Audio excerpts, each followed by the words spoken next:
하나님 말씀 마태복음 8장 14절에서 22절의 말씀입니다. 마태복음 8장 14절에서 22절의 말씀 우리 한 목소리로 같이 읽겠습니다. 시작. 예수께서 베드로의 집에 들어가사 그의 장모가 열병으로 앓아 누운 것을 보시고 그의 손을 만지시니 열병이 떠나가고 여인이 일어나서 예수께 수종들더라. 저물매 사람들이 귀신 들린 자를 많이 데리고 예수께 오거늘 예수께서 말씀으로 귀신들을 쫓아내시고 병든 자들을 다 고치시니 이는 선지자 이사야를 통하여 하신 말씀에 우리의 연약한 것을 친히 담당하시고 병을 짊어지셨도다 함을 이루려 하심이더라. 예수께서 무리가 자기를 애워싸는 것을 보시고 건너편으로 가기를 명하시니라. 한 서기관이 나와 예수께 아뢰되 선생님이여 어디로 가시든지 저는 따르리이다. 예수께서 이르시되 여우도 굴이 있고 공중의 새도 거처가 있으되 인자는 머리 둘 곳이 없다 하시더라. 제자 중에 또 한 사람이 이르되 주여 내가 먼저 가서 내 아버지를 장사하게 허락하옵소서. 예수께서 이르시되 죽은 자들이 그들의 죽은 자들을 장사하게 하고 너는 나를 따르라 하시니라. 아멘. 오늘 말씀의 제목은 우리가 따라야 할 길 제자도라는 제목으로 말씀을 나눕니다. 어제 말씀에서 예수님은 한 유대인 나병 환자를 고치셔서 하나님 앞에서 그 부정한 자의 멍에를 벗게 하셨습니다. 또 하인의 병을 고치기 위해 주님께 긍휼을 구하던 이방인 백부장의 믿음을 보시고 이스라엘에게 약속된 하나님의 나라의 유업을 이 백부장으로 하여금 얻게 하시는 장면도 보았습니다. 자, 오늘 내용 관찰 문제 1번 보시면은 예수님은 그분의 도움을 필요로 하는 자들에게 어떻게 다가가셨습니까? 예수님은 자신을 찾아온 사람들을 거절하거나 외면하지 않으시죠. 그리고 날이 저물도록 종일 그들을 돌보시는 장면을 보게 됩니다. 그들에게 예수님은 치유하는 손이 되신 겁니다. 오늘 14절을 보시면 예수님께서 베드로의 집에 들어가셨는데 베드로의 장모가 어떤 상태 가운데 있었습니까? 열병을 앓아서 지금 몸져 누워있는 상태 가운데 있었습니다. 그러니까 열병으로 앓아 누웠다라는 말은 병으로 인해서 자리에 누워서 아무것도 할 수 없게 되었다라는 거죠. 전혀 무력하고 무능해서 어떻게 보면은 쓸모없는 상태가 되었다라는 의미이기도 합니다. 예수님께서 이런 폐인같이 되어진 이 장모를 고쳐 일어나게 하셔서 움직여 일하게 하십니다.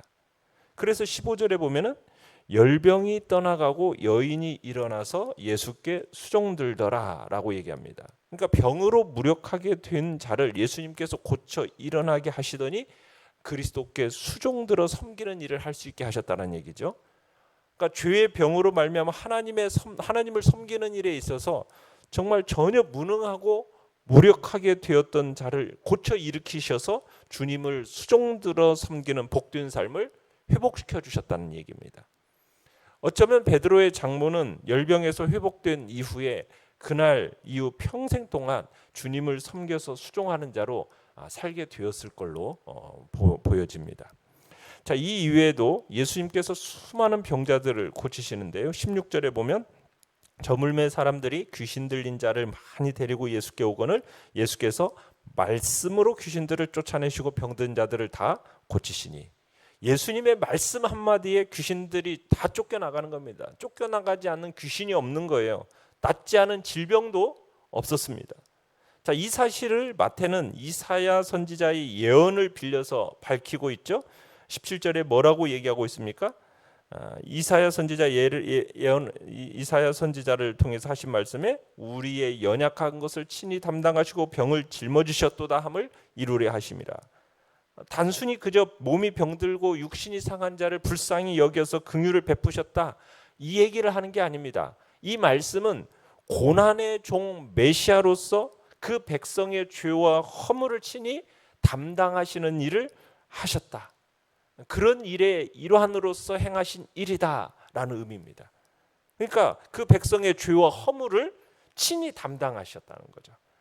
죄의 병으로 인해서 저주받은 우리의 영혼을 고쳐 살리시는 진정한 의사로서 행하신 일이다.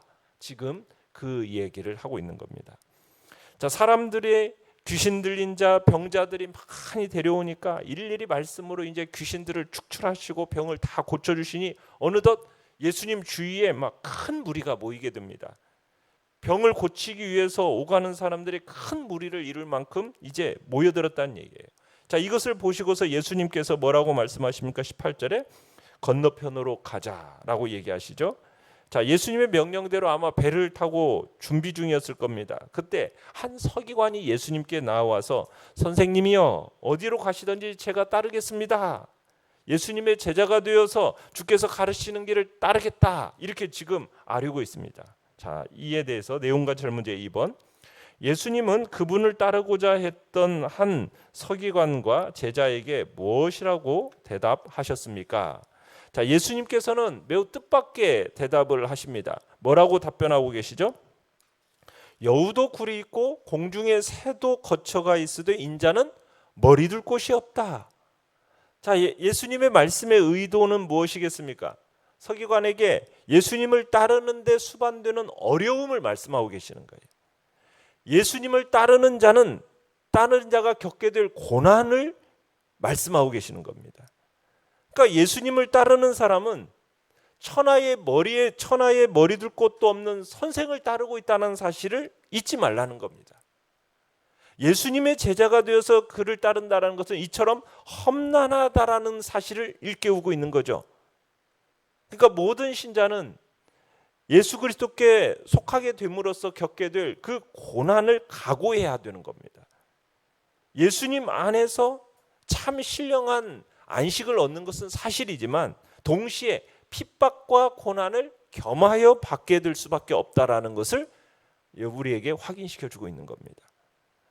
자, 그 다음에는 또 한 사람이 나옵니다. 예수님으로부터 너는 나를 따르라 아마 명령을 받은 것 같아요. 그러자 이 한 사람이 예수님께 청합니다. 뭐라고 얘기하고 있어요? 21절에요. 주여, 내가 먼저 가서 내 아버지를 장사하게 허락하옵소서. 자, 그러자 예수님이 뭐라고 답변하십니까? 죽은 자들이 그들의 죽은 자들을 장사하게 하고 너는 나를 따르라. 자, 지금 아버지의 장례를 치르게 해달라고 부탁하는데 그것은 다른 사람에게 맡기고 너는 나를 따르라. 지금 이렇게 얘기하고 있습니다. 자, 이렇게 얘기하니까 마치 믿는 자들은 육신의 부모에 대해서 어떤 의무도 질 필요가 없다라는 식으로 우리는 들려지는데 여러분 이렇게 오해하면 안 됩니다. 결코 그런 뜻이 아니에요. 성경에서 육신의 부모에 대한 의무에 대해서 매우 중요하게 여기지 않습니까? 믿음을 빙자해서 이를 부인하는 사람은 신자가 아니다라고 엄중하게 경고하고 있는 것이 성경의 말씀이에요. 그래서 육신의 부모에게 어떤 의무를 질 필요가 없다라고 지금 이 말씀을 하시는 게 아닙니다. 사실 예수님은 이 말씀을 통해서 어떤 중요한 사실을 일깨우고 싶어 하시는 거예요. 여기서 지금 죽은 자라는 말을 2번 사용하고 있지 않습니까? 자, 그런데 그 가리키는 대상이 각각 달라요. 그들의 죽은 자는 누구를 가리키는 겁니까?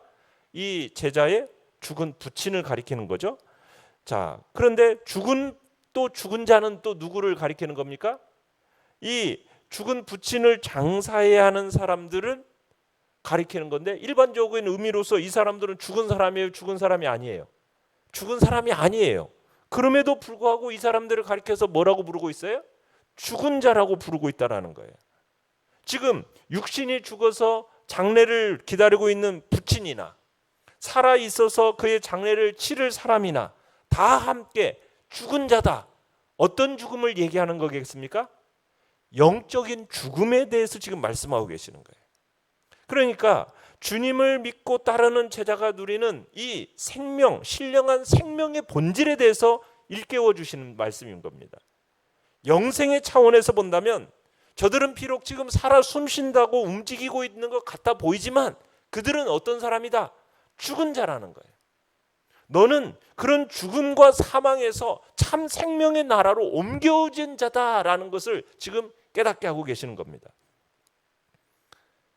죽은 자와는 그와 한 부류에 속한 그들로 장사하게 하고 너는 나를 따르라.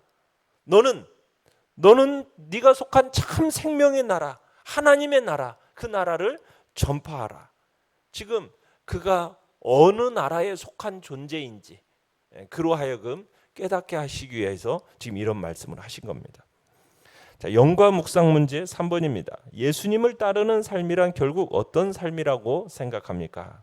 참 예수님을 따르는 삶이라는 것은 선생이신 그리스도와 마찬가지로 천하의 머리둘 곳조차 없는 외롭고 고달픈 삶이라는 겁니다. 왜냐하면 믿음에 의해서 전혀 다른 세계, 참 생명의 나라로 옮겨졌기 때문이에요.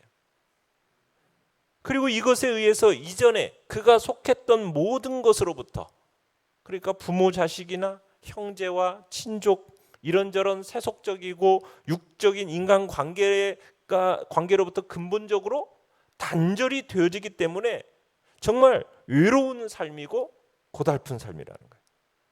어떤 의미에서 이제부터 이전까지 그가 속하였던 세계, 모든 인간 세계로부터 구별되어 가지고 이제는 전혀 다른 이질전적인 존재가 되어버린 겁니다. 외톨이가 된 거예요. 하늘 아래 그 어느 곳에도 발붙일 곳이 없어져 버리게 된 겁니다. 그 대신에 이제 그리스도에 대한 믿음을 같이 하는 성도들과 더불어서 새로운 영적 관계를 맺고 살아가는, 이들과 함께 신령한 생명의 나라의 진정한 거처와 보금자리를 얻게 된 거죠. 그러니까 이제는 주님의 나라와 그의 백성인 교회와 성도만이 이제 유일하게 마음을 붙이고 살 곳이 되었다, 우리에게 또한 가르쳐주고 있는 겁니다. 예수 그리스도를 믿고 따른다라는 것, 그건 뭐 어떤 이론 체계를 이해하고 받아들이는 게 아닙니다. 예수님을 믿고 따른다라는 것은 고난당하시는 그리스도를 따른다라는 겁니다. 그리스도의 그 고난에 동참하는 겁니다.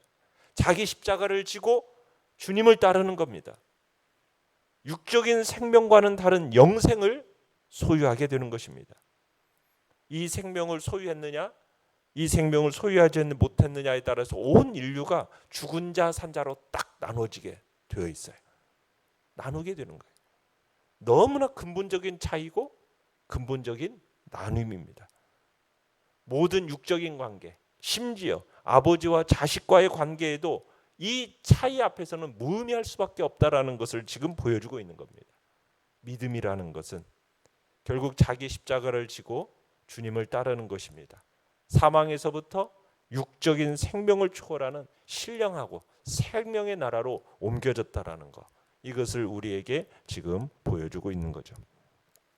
느낀 점 4번입니다. 주님을 따르는 것보다 더 중요한 것도 급한 것도 없다는 말씀 앞에 무엇을 느낍니까? 주님을 따른다는 것은 예수님의 절대 주권을 인정하고 어떠한 십자가의 고난과 희생이라도 치를 각오를 해야 합니다. 그런데 이것이 우리의 인생에서 가장 최우선의 과제로 삼아야 한다라는 것을 우리로 하여금 느끼게 합니다. 신앙은 차선의 길이 아니라 최우선의 길이라는 것. 그러나 많은 사람들이 세상에 대한 미련으로 인해서 신앙의 길을 자꾸 차선으로 생각합니다. 그 다음으로 미루는 경향들이 많은 것을 보게 돼요. 이런 핑계 저런 핑계를 대면서 신앙의 길을 걷는 것을 자꾸 뒤로 미루는 것입니다. 마치 혼인잔치를 베푼 임금의 비유에서 임금의 초청을 외치면서 신앙의 길을 가도록 하는데 자꾸 이런 핑계 저런 핑계로 뒤로 미루지 않습니까? 그러한 사람들이 맞게 되는 결국은 무엇입니까? 어두운 곳에서 슬피 울며 후회하게 된다는 거였어요. 우리는 신앙의 길을 차선이 아니라 최우선의 길에 두어야 됨을 명심하고, 기회가 주어졌을 때 주님의 그 부르심 앞에 우리는 신속하게 응하고 헌신의 길, 신앙의 길을 우리가 걸어가야 하겠습니다. 결단과 적용 5번입니다. 예수님의 진정한 제자로서 열악하고 불편한 환경, 안정적이지 못한 생활, 그 어떤 고난도 감수할 각오가 되어 있습니까? 주님을 따르라는 명령 앞에 내가 내려놓아야 할 것은 무엇입니까? 우리가 주님을 따름에 있어서 참으로 최우선적으로 주님을 따르겠다고 결단하면서 우리가 내려놓아야 할 것들을 주님 앞에 내려놓는 이 시간 되시길 바랍니다. 오늘의 기도 같이 읽겠습니다. 시작. 머리 둘 곳조차 없을지라도 안락한 삶이 보장되지 않을지라도 주님을 끝까지 따르게 하소서. 아멘. 말씀을 생각하면서 기도하시고요. 이 연약한 우리의 지체들을 위해서 기도해 주시며 또 코로나19 바이러스의 잠잠 개됨과 또한 일상의 회복이 속히 있을 수 있도록 주의 은혜와 자비하심을 구하면서 주여 우리 세 번 부르짖며 나아갑니다. 주여 주여